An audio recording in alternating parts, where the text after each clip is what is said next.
Hi there, and welcome to A&P with Dr. O.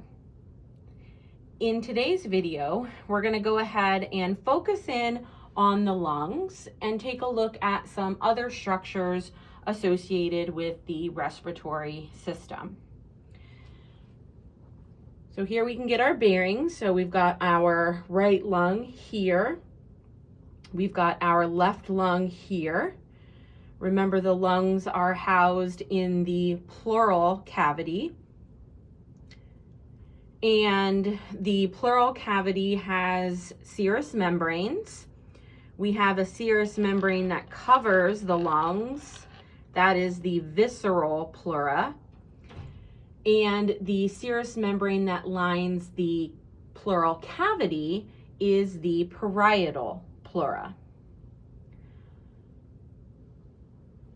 When we look at the lungs again, if we focus first on the right lung, we have a superior lobe, a middle lobe, and then we also have an inferior lobe.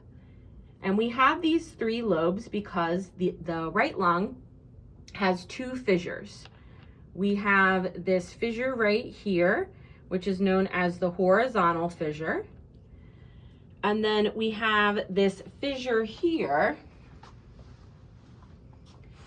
which comes off more at an angle, and that then is going to be the oblique fissure.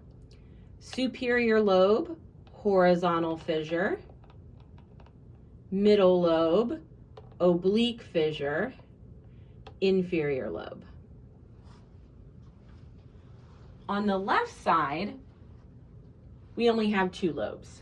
We have a superior lobe and an inferior lobe, one fissure that's on an angle.